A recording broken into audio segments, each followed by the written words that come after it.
Okay, awesome.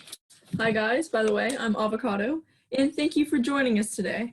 Before I introduce you to our guest speaker, let's start with the Girl Scout promise and law. Please raise your right hand and repeat after me, and join me. On my honor, I will try to serve God and my country, to help people at all times, and to live by the Girl Scout law. Great. Awesome. Now let's do the law.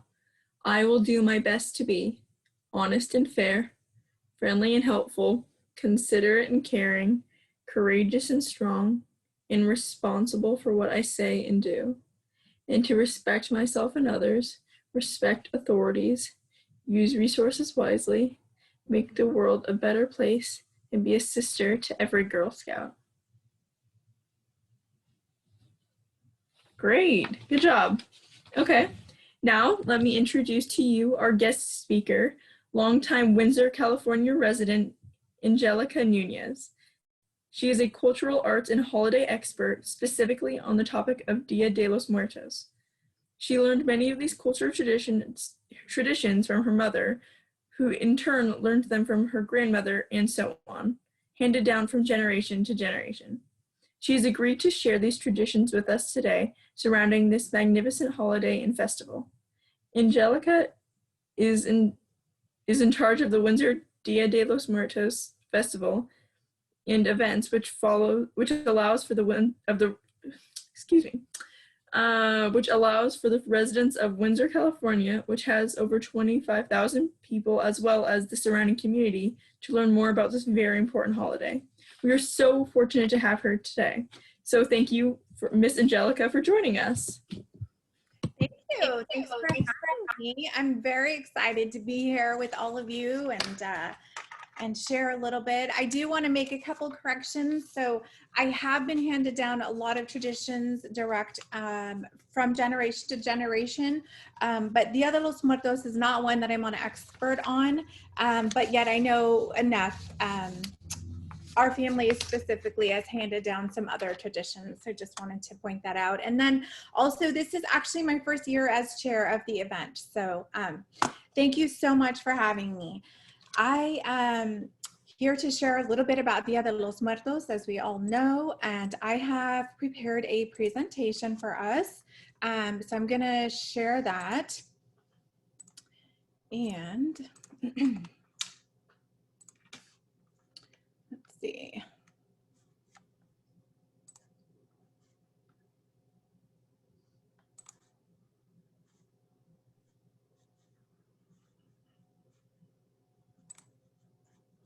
So while I'm loading that, I'm going to go ahead and share a little bit about myself, which I believe that, was already stated, but I am a Windsor resident here in Windsor, California.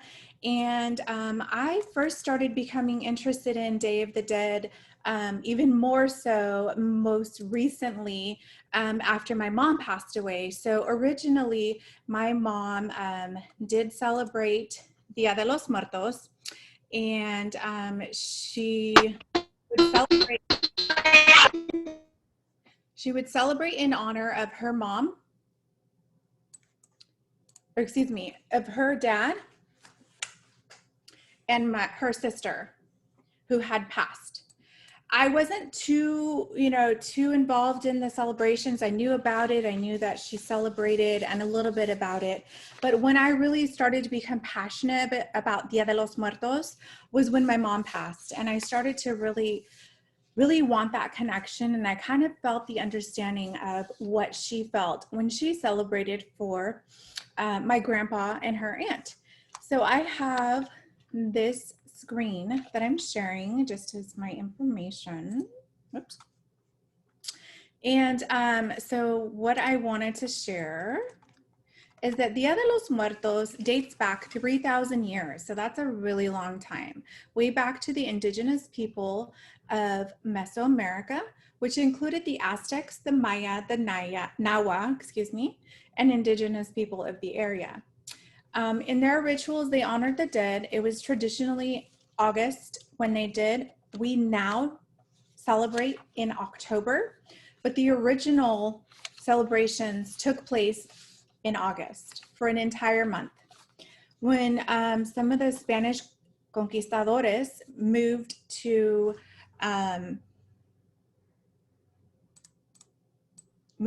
the area,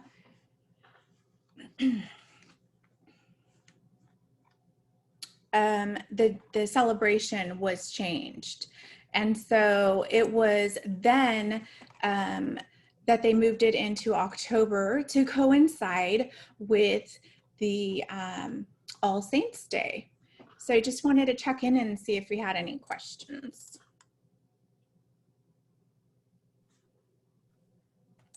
Not yet. Not yet. Okay. Perfect. So the next thing that I wanted to share is the elements of an ofrenda. So part of Dia de los Muertos celebration, there is an ofrenda that's placed up, and this is placed in the family's home. This would be placed up if you had a loved one who has passed away. They would put an ofrenda in the family's home to welcome them from the spirit world. And so there's 4 elements of an ofrenda, and on the ofrenda, as you might have seen on Disney's Coco, the main elements are fire, wind, water, and earth. So the items that would represent fire would be candles. They would place candles on the ofrenda. The items that would represent the winds would be papel picado. And the reason for that is because it's said that when the spirits come to visit from the spirit world, the papel would kind of, just fly within the air. And that's how they would know that their ancestors were visiting. Water is another element. So the water, you would put water on the ofrenda because it said that the spirits would be thirsty. And so that would help quench their thirst as they came to visit from the spirit world. It's a long journey, and for them to get to the ofrenda and their family's home, they would have water for them. Let's see here. The next element would be earth. And so the element in earth that would be represented would be food, and that would be whatever the person, the dearly departed's favorite food was while they were here on earth. So for my family, tamales were a very special part of our family and culture, just family-wise. And so that's something that would be shared on the ofrenda as a food. But other typical items would be mole, hot chocolate, atole, anything that would be particular to that family. Additional things that could be on the altar would be photos. So there could be photos of the dearly departed, just to remember them and in their memory. There could be copal, which is a amber tree resin, and it dates back to the Aztec Empire. And so it's kind of serves as like an incense, as a scent and an aroma. It's an aroma that's used usually to during ceremonies and prayers to transmit prayers over to the other world. There's cempasúchil, which would be the marigold flowers. They're the bright orange flowers that you might see on the altar.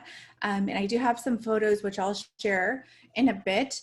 And so with those flowers, they're common to be seen either hanging as a decoration, usually an arch, an arbor, sprinkled all around the altar, as well as usually leading up to the altar, they would place a trail of marigolds to have that scent to kind of call the spirit world. On the altar, it could have very special things to that person. If the person was a child, they could have toys. They might have a favorite hat that they had when they were here on earth. Just things that would really make them happy, so that when they came to visit, they would have these items again here on earth. Another typical is called Pandemuertos. And with Pandemuertos, it's a bread. It wasn't brought until later on when the Spaniards were present in the area. They brought the wheat and fine pastries. And so then they started making a pan, and it's called Panda Muertos, and it has like a cross on it. I'll show it in just a moment. It has a cross, and that really signifies the bones. So it's meant to look like bones. And so that's why it's called Pandemuertos. Just checking in. Is there any questions? Yeah. So there's a couple of questions. Okay. Somebody wanted you to remind us what's the scent called of that, I guess the tree resin, or It's copal. how do you spell that? Copal. It's C-O-P-A-L. Okay, perfect. Thank you. It translates to amber tree resin. Amber tree resin. And then somebody else wanted to know, is this ceremony like a memorial service that we would celebrate now? Yes and no. So one thing I really want to specify, I can answer that a couple of different ways. That's really important to me is really acknowledging all cultures, all people, and it's not celebrated the same. So to some people that could be the meaning. The history of Dia de los Muertos was really started with the indigenous peoples. And as they were trying to, as people came to the land and tried to convert them to Catholicism, it was moved to All Saints Day, as I mentioned.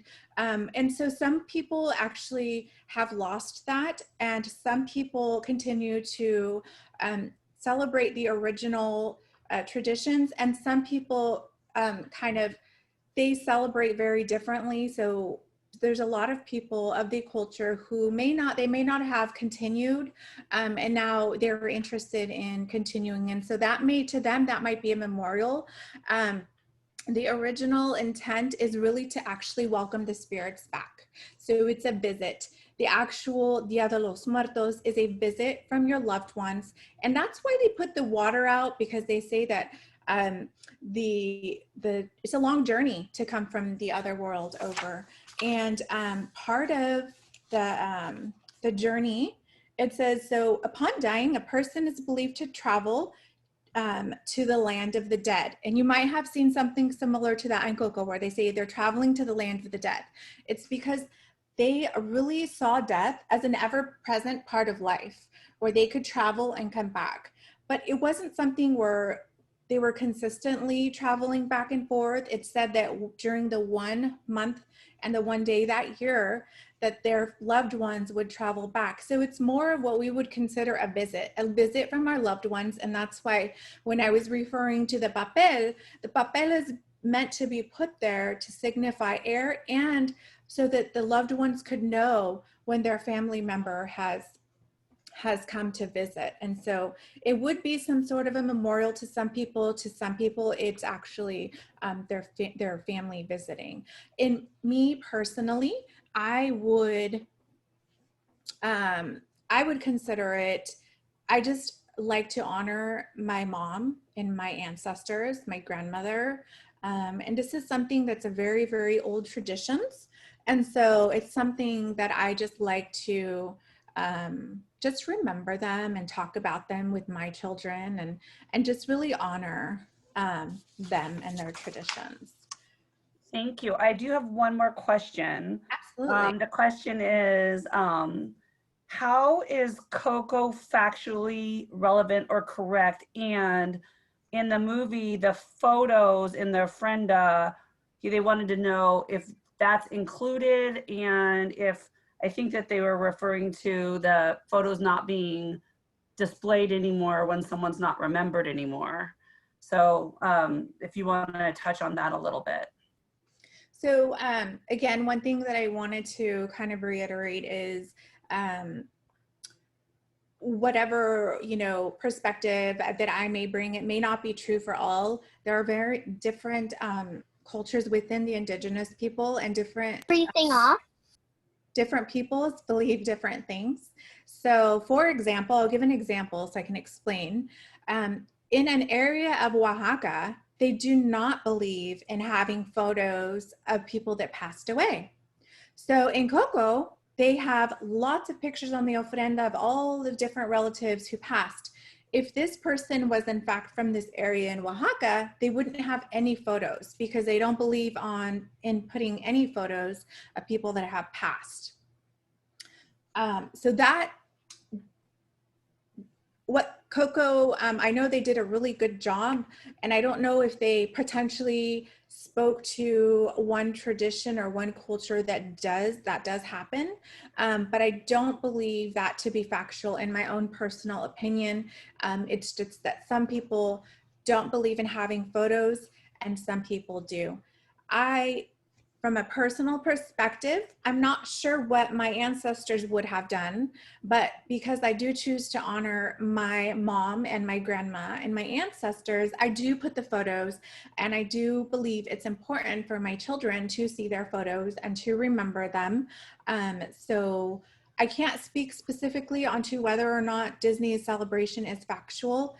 And as we go into further, we'll also explore what the day means to different people, not only in Mexico, but also in different parts of Latin America. This is celebrated in El Salvador. This is celebrated in Honduras, and other parts of Latin America that are not as spoken about. And so we'll kind of look at what that means to them, because it's very different than the Coco and what we would see day to day, which would be consistent with the celebration in Mexico. However, it looks very, very different in different parts of Latin America. So we'll kind of explore that in a bit. So then another important piece of Dia de los Muertos is the sugar skulls. Or actually, you know what? I'm going to back up and I'm going to go over something really quick. The sugar skulls. And I am going to share my screen again. 1 second.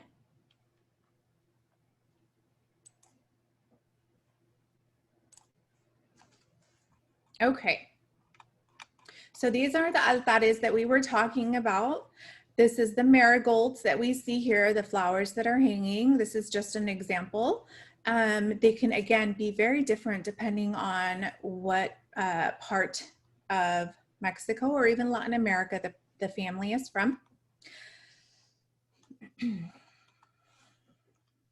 This is just an example of how the altar would be built, photographs. And again, what is true to one altar is not true for everything. It just really depends on where that family is from.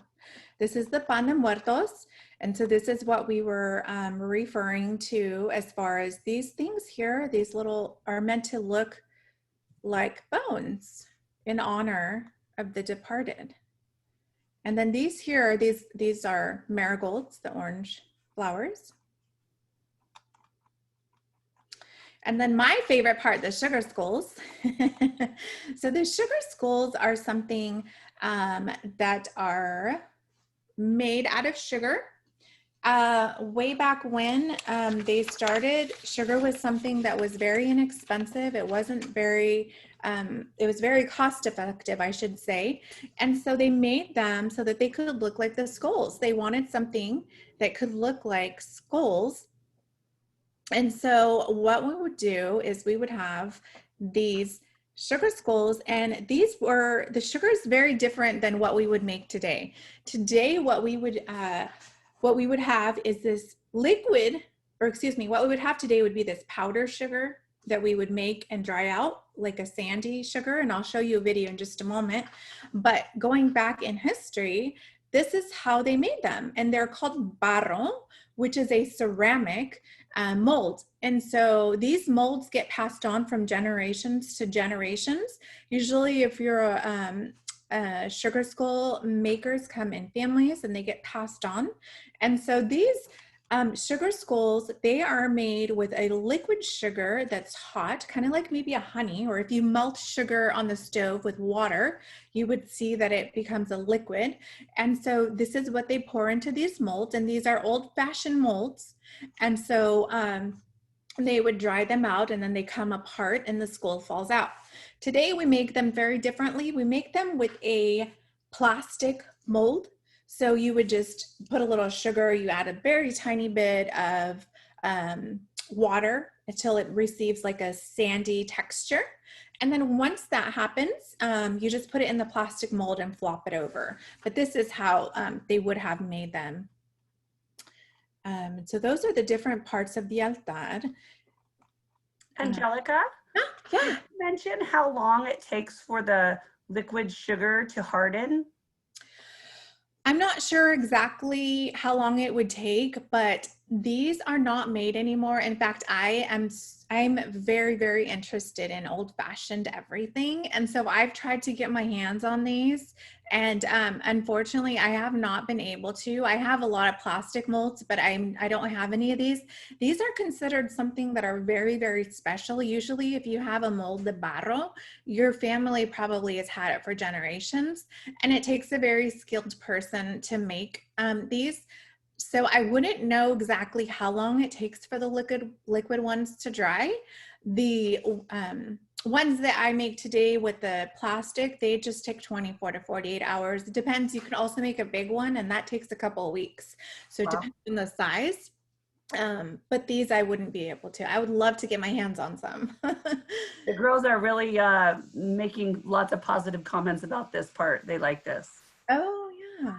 And I do happen to know, if you're really interested, you could probably look up, there's a gentleman who comes every year to San Francisco, and his family has been making these for 5 generations. So he actually has these old-fashioned molds, and they were his ancestors. He received them from his dad, and they come, he comes to San Francisco. I don't know, I don't think about now because of the COVID. However, he used to come once a year, and he used to show you how to do it and make the molds, and he brought his molds with them. But they are something that are very special. Excuse me? Yeah. So you know like the decorations that you have? Like the ones with all the skulls and stuff on them? Yeah. Like the little hanging things? Where do you get those? These He items? project passed on, so we were looking for something for him. I'm sorry, you broke out there for a second. So you're looking for these foil items? Yeah, and because my cat passed on, so Oh, I'm so sorry to hear that. we're gonna put him on the Ofrenda. Okay. Yeah. So I know that you can get them at like Michael's or Amazon. I ordered some on Amazon, and they actually come in square pieces of foil. And so what you would do is all of this is actually frosting. When you make the sugar skull, it's just plain, and I'll show you a video of me making them with my son in a second, but it's just plain, and all of this is colored frosting. And then these pieces here, the eyes and these embellishments are foil, and they're cut that way. So you can cut them any way that you would like to put on there. Oftentimes there's a square that's placed like on the front of the skeleton, and it has a name. So for example, if I had a family member who would pass, I would put their name, and then I would adhere the foil here, and then with the frosting go around it. So oftentimes they're used for names. Yeah, you can get them at Amazon, any craft store or cake decorating store. It's colored foil is what it is. You can also add other types of gems. If you see over here, this orange one has sequins. So you can add different sequences into it. Some people get really elaborate with feathers and all kinds of things. Also, anything that would be something special to the person who passed or to the person who is making it. So I might, if I need one for my mom, I might do something that I like because artistically, I'm the one that's kind of decorating it. So it would just kind of depend. There's a lot more things you can put besides these. So yeah. Excuse me? Yeah. Is the Panda something, I'm sorry, I forgot. Is it like Pandesal? It's Filipino sweetbread. Pandemuertos. Is it like Pandesal? So I haven't had that particular one that you're referring to, but this is basically a sweet bread. I'm sure it may be similar. It's a sweet bread, and it's kind of like, it's a pastry. It's a Spanish pastry. And then it's just something that's baked into that form. And then if you can see, these little nodules are meant to depict like the bones of the hand or of the skeleton. But I haven't had the other one that you're referring to. It really is just a sweet bread. I thought because of the history they may be connected. Potentially, yeah. I haven't had that, but potentially, I agree. Angelica, I do have one question here from the chat box. Yeah. How do you know if your family has come and visited? Well, that is a great question. I personally, I don't know. So as we refer to, if we stick to what the cultural significance is, one of the ways that you would know is that the water has kind of gone down. That is also left up to speculation because did the water evaporate? We don't know. But in this culture, the water that's left out, sometimes people report that the water has gone down. So the water's been drank. The banners, the papel picado blowing is another. And I actually was speaking to someone, a dear friend of my mom's and the family. Her name is Luz Navarrete, and she is someone with a wealth of knowledge on this. And she started a Dia de los Muertos about 20 years ago in Santa Rosa. And she was actually telling me that some of the people who have altares that don't believe in having the photos up, some of the ways that you can tell is some of the fruit may be missing. So those are said to be ways that you would know if the family member came and visited or not.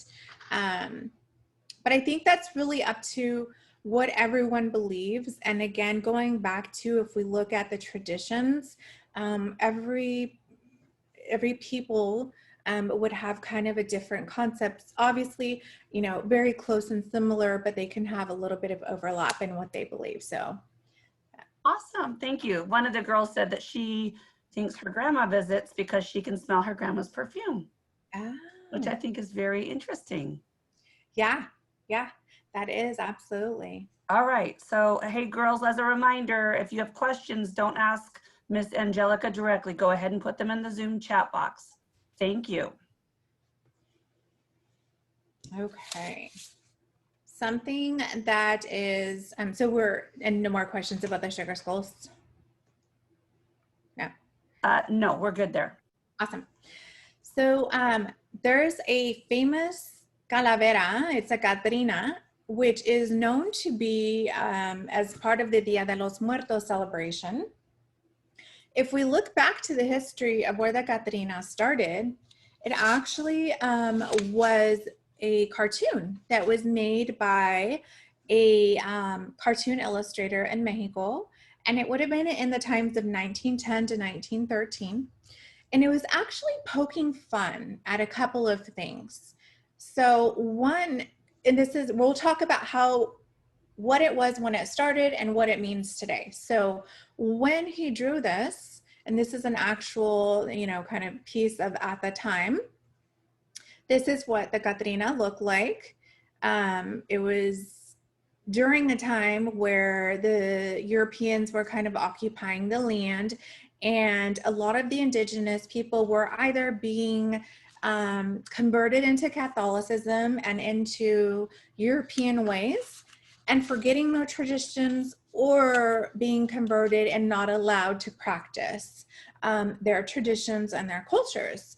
So this artist depicted the Katrina with a big fancy hat, and all of these items, if you see, there's like the bows in their hair and the feathers, and that's meant to depict, historically, it was meant to depict the people that had forgotten their culture and no longer practicing their indigenous roots. It was kind of meant for two purposes. Number one, it was meant to kind of bring them back, so now they're bringing out this Dia de los Muertos Katrina with this fancy hat, and this would be what would be a European style. So kind of to incorporate into the Dia de los Muertos and remind those indigenous people. And also a two facet, the second portion would be to remind people that no matter what happens, we're all going to the same place, right? So during that time, a lot of people were converted, the indigenous people, so they were no longer practicing. And so this was just a message that it doesn't matter, no matter in life, we're all going to the same place and we're all going to be eventually pass on. And so that Katrina gained a lot of popularity, and it continues today. Modern day, oh, excuse me, I forgot to mention that the artist that did it, his name is Jose Guadalupe Posada, and he was just a cartoonist, and it became famous at the time. And so that has continued. And as we look on to the modern day Katrina, what's depicted is oftentimes you'll see like the skull faces. They'll have a big hat and fancy dresses or feathers.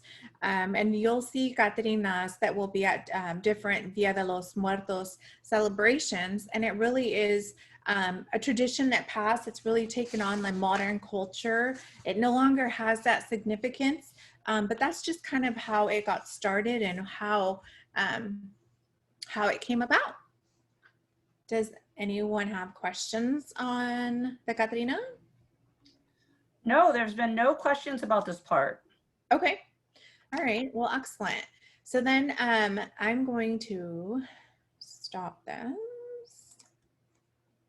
Okay. I'm going to stop that and kind of talk a little bit more about how it's celebrated today. So today in modern day, there are lots of celebrations around town. Families will place an altar in their home and have those items. Sometimes families will share their culture and have their ofrendas on display for people to see and people to visit. The original Dia de los Muertos would have been something where the family goes and decorates the loved one's grave. So there's different parts to it. One portion is the altars, which we spoke of. And the next part would be decorating. So many families would go and decorate their loved ones' burial spot at the cemetery, put the flowers, and just decorate and beautify it.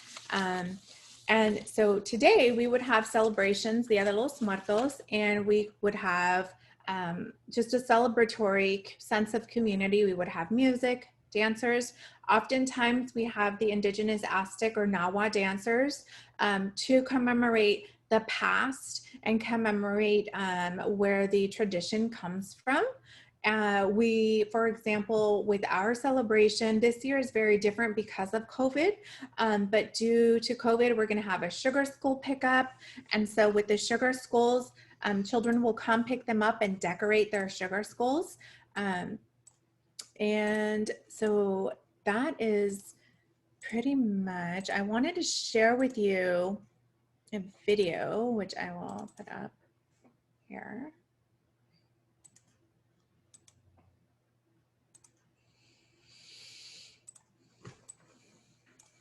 And this is just a quick video because if you recall, I shared the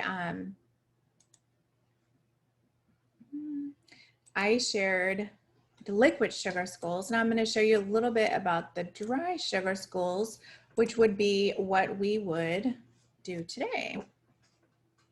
Sugar, you want to mix all of your ingredients so that they come to a consistency of sand, kind of like you're building a sand castle. Once you finish that, you're going to take the mold. So here today we have a small mold, and what I'm going to do is just pack it. And you really want to pack it in so that it gets to the bottom and it doesn't cause bubbles, and so the mold comes out clearly. Take a piece of cardboard, and I just have a piece of a box that I cut up and I put here. Oops. I put on top of the mold, and then you just flip it over. And then this is the part you have to be a little more careful with. You just want to slowly release it because sometimes I bump the sides and it moves it, the whole skull. But there's the finished product.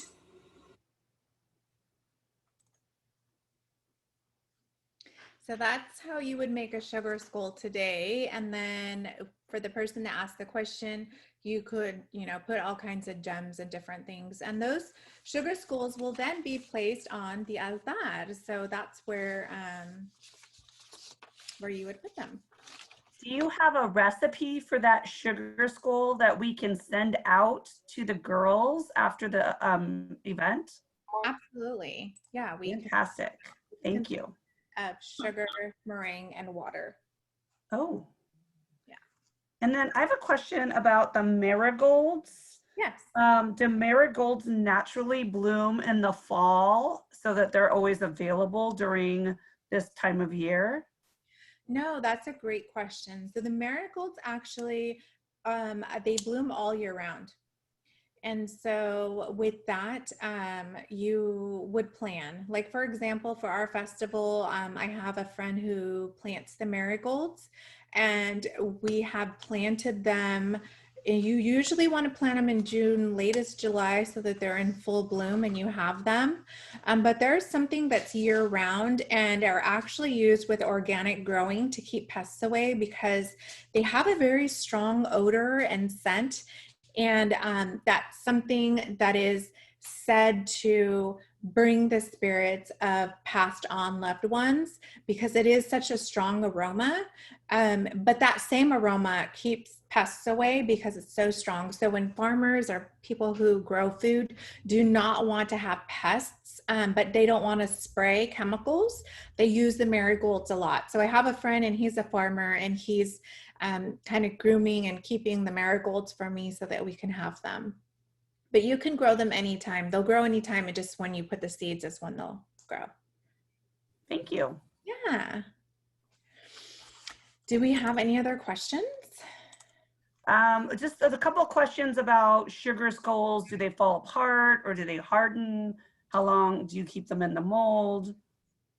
Yeah, so the sugar skulls do harden. The ones that we make today, the plastic ones, would be something that you would want to dry out for 24 to 48 hours. If you're making a large one, then you would actually want them to dry a little longer, like a few weeks.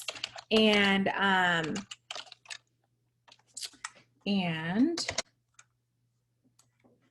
you would need to scoop them out. So you'd want to scoop out the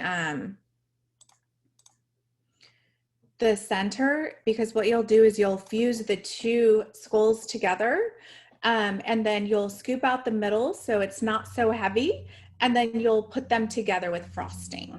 And so that then you'll want them to dry out another few weeks.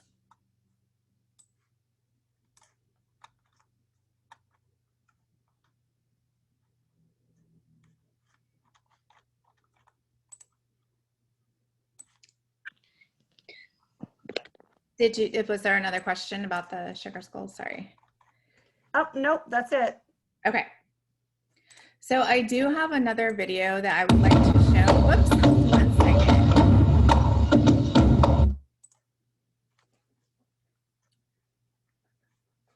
So I'm going to share this video, which kind of goes over a little bit of the tradition.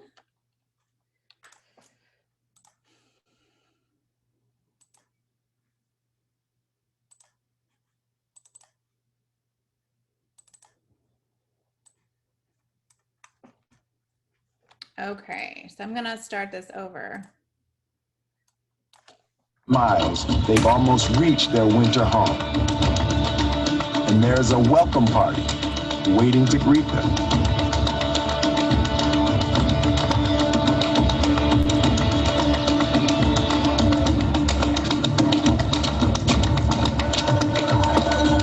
Ahorita vamos a comprar las flores. Vamos, hija, vamos a comprar muchas.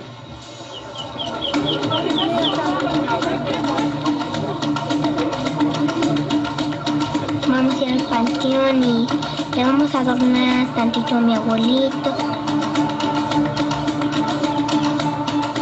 Ponemos flores porque atraen a las ánimas. Es por el olor que les gustan.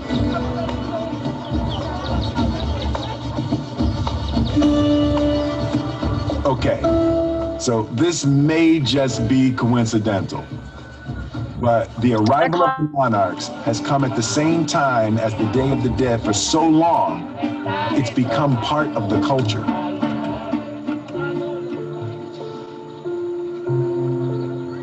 Las mariposas significan que son las ánimas.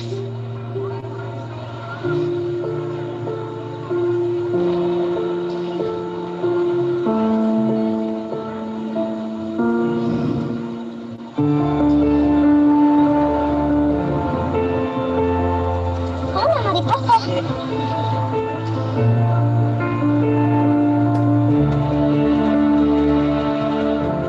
Cuando veo una mariposa, pienso que es uno de mis abuelitos, o de mis tíos, o de los angelitos.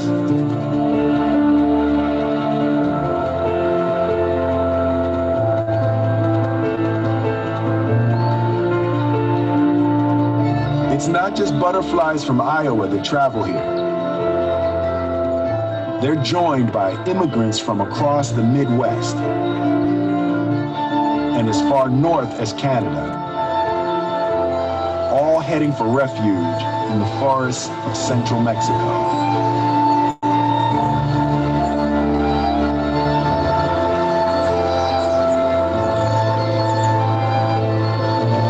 Millones y millones de mariposas vuelan en estas montañas. Nunca han estado en México en su vida.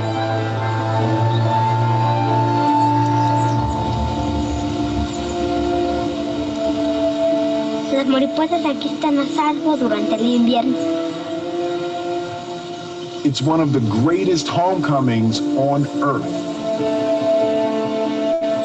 Even though every monarch here has another home far away. Each one started life on a milkweed someplace like Beaconsfield, Iowa. It's hard to know where these monarchs belong. Iowa, Mexico, on the wing, or all of those. These butterflies show that the earth has no borders. Everything is interconnected. Turns out, what happens in Vegas doesn't stay in Vegas. The end of October in Mexico marks the beginning of one of the biggest festivities in the country. Sorry.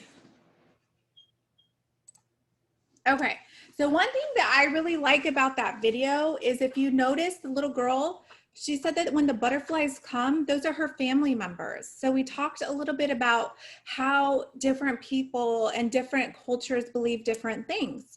So in Mexico, even in all areas in Mexico, not everyone believes the same thing. That's something very specific to the region called Michoacan, where they believe that the butterflies that come back once a year, it always happens on Dia de los Muertos, they believe that those are the spirits of their ancestors and their passed on loved ones. So as you can see, there's a lot of people that believe different things, and it really depends on the peoples. I usually don't use this word, but if you think about the indigenous peoples, they had different kind of like tribes, groups of people that had different beliefs. Although they did have very similar beliefs, they all vary just a little bit. And she believes that her grandma and her uncle come as butterflies. So to answer someone's question earlier, they asked, how do you know if they've come to visit? And this little girl believes that that is the case. The other thing that I really like about it is the message that we're all connected, right? Those butterflies keep coming and they come back. And so that's really interesting to me. Now, along that same line, in some places of Central America, they celebrate Dia de los Muertos. It's not a celebration. It's not a party. They don't do any of the festivities that you would see in Mexico with the big bright colors and the fiesta and the music. The belief in most of Mexican region is that you're there to celebrate their life and remember them, versus in other areas of Central America, you still go and you honor them and remember them, but your activities would be much different. You would just go, it would be a time to remember them quietly with your family. You may take their graveside and paint it. Some of the cemeteries have the old statues types of graveyards, and they would paint them because the paint chips. They would take time to maintenance the burial site of their loved ones, but you wouldn't see any of these bright colors or any of the things that you would see in Coco. You wouldn't see. It would be a family thing. It would be a very kind of quiet, somber day where you would just go and remember your loved one. So that would be something different that would be typical of a different region, not in Mexico. But even Mexico, from place to place, they may celebrate differently. We have a question. I think this is actually a very insightful question. One of the girls asked, is it disrespectful to wear clothing that show sugar skulls? That's a great question. And, you know, I can't answer for all people when you answer, but I don't believe that it's disrespectful to wear clothing that has sugar skulls.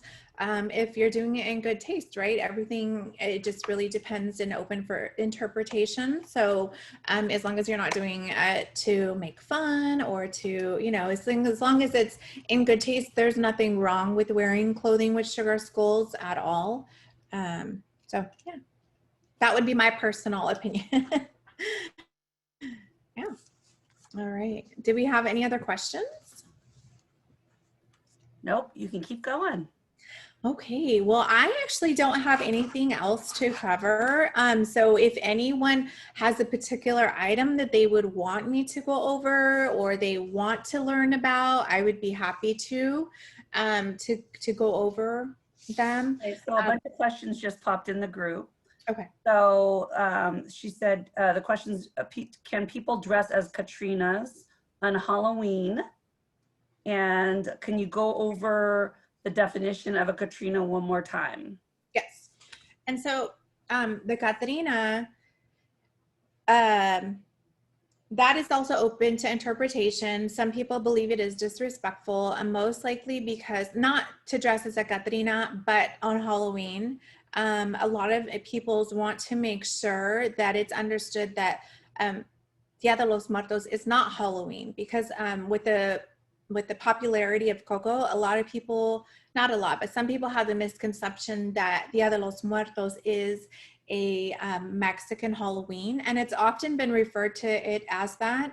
And so one of the things that people just like to make clear is that that's not what it is, and it is part of our cultural celebrations and traditions. So much like you would want to respect anyone's culture or their beliefs or their family and ancestors, you wouldn't want to commingle. And in fact, in doing the Day of the Dead celebration, it's come up several times where it coincides with Halloween, and we do a really, we try to do a good job of not combining, because the Halloween is something completely different. We're honoring our ancestors, culture, and tradition. So if you think about it, Halloween is a day where you kind of dress up and such. And so this is something, while it is a lot of fun, there's a lot of treats and food and all kinds of stuff that we celebrate with. It's not something that we would want to commingle with Halloween or make a practice of doing. So it's not per se disrespectful. I wouldn't recommend it. You know, to dress as a Katrina, that's totally fine. I just particularly wouldn't combine it with Halloween, because some people may take offense, and some people may not. But again, so there's another question about, hey girls, go ahead and mute yourselves. There's another question in the group chat about Coco, and in the movie there was a spirit animal or a spirit guide, and is this part of the holiday?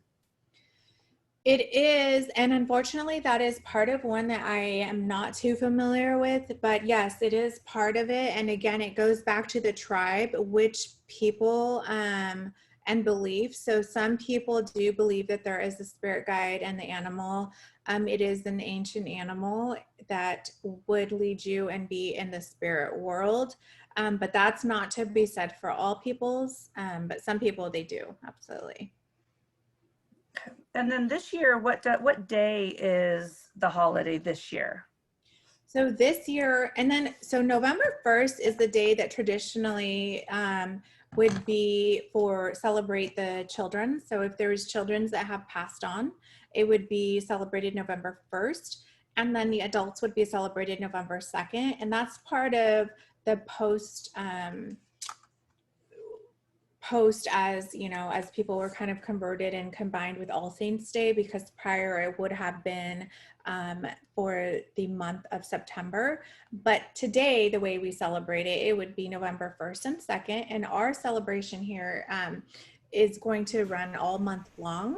I know you all are from different places in the United States, but here in California, where I'm from, in my hometown, we will be celebrating all month long. So what we're going to do is decorate the whole town green. So the town green is going to be decorated. We're going to have papel picado.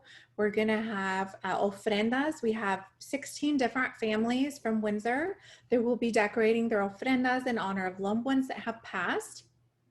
We're going to do a sugar skull giveaway. So children will come and we'll give them the sugar skull kits to take home.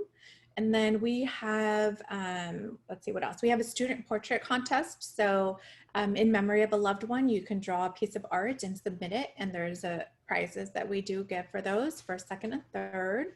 And then we will have art display. This year we have some artists that were hired to do some panels in the town green, and so we'll have that art up. So we'll be celebrating all month long, which is going back to, as we spoke before, the whole month of September before the Spaniard influence. It was a month-long celebration, so I really wanted to make that part of our celebrations this year, to go back to the ancient traditions. And so we'll have stuff all month long, which really lends itself to COVID environment. So everyone can kind of go at their own pace instead of having it a one day.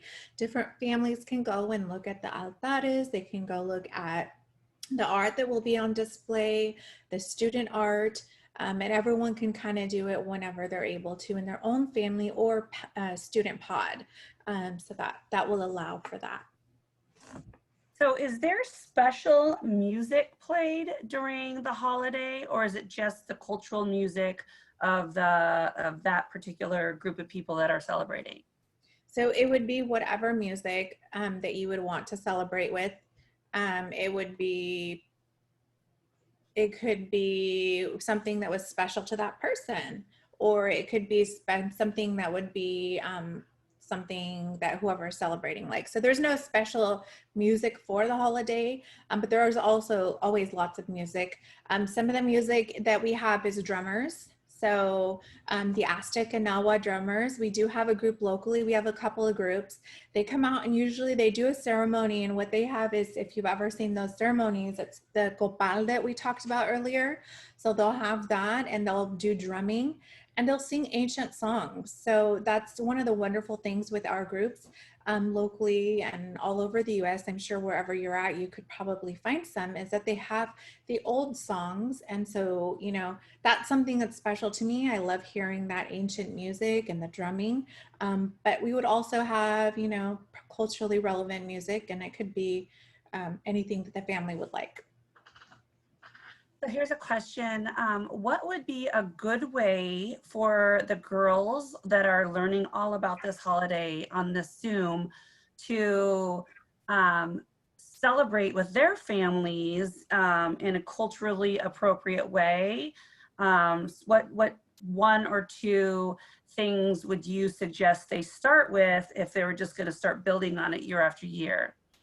Yeah, I think that a ofrenda would be great, because that's something that you probably already have pictures around. And it's great to honor all of our ancestors for everyone. So you can definitely start with maybe doing an ofrenda, and going from there, you can add. You don't have to. I wanted to say also, even though we talked about the 4 elements, the water, the papel de picado, and the 4 items that are the main elements, you don't have to have that. I think it's, in my personal opinion, that there's the ancient traditions and what the people of that time believed, and I think it's open to whatever is in your heart at this time, because It just really is in honor of your family and your passed on loved ones. And as long as you're doing it because you want to remember them or you want to honor them, there's no right or wrong way to do it. You can have an ofrenda with just a photo. I know some people have a photo and sometimes they get a few marigolds and they just put them there, or they draw something. And that's a great way. And then if you wanted to add to it next year, you can add to it. And just keep adding to that. The sugar skulls is a super fun way to celebrate, and I love it. I love making them with my children, and so we make those. And those are really an expression of artistic creativity. So those are just open to do whatever you feel. There is no right, there is no wrong.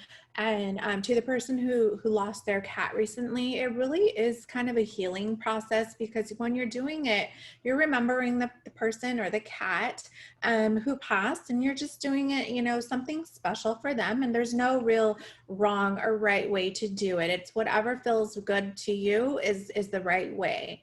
And yeah, so that's what I would say. This is wonderful. Well, thank you so much for your time. This was so educational and enlightening, and I am really looking forward to starting these traditions with our family, and I hope a lot of the girls on this Zoom will as well. I know we're going to be sharing this with hundreds of families and troops all across the United States, and again, thank you so much for your time and your knowledge. It's so we are all honored to have you address us. So, girls, why don't you go ahead and take yourselves off mute and say thank you to Miss Angelica. Thank you. Thank you. Thank you very much.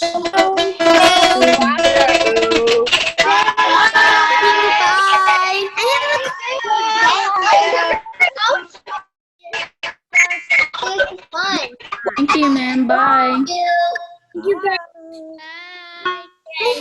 Bye. So much. Bye. I have a question. Thank you. I love. Go ahead. You can ask your question. How do you know if the water evaporated or if they drank it? Well, that's a good question. I don't know. I think it all depends on what you feel happened, right? So some traditions, I think that they make us feel better than our loved ones. And so the water could evaporate. That's a great point. Okay. Thank you. Thank you. Bye. Bye. It's traditional for living people to wear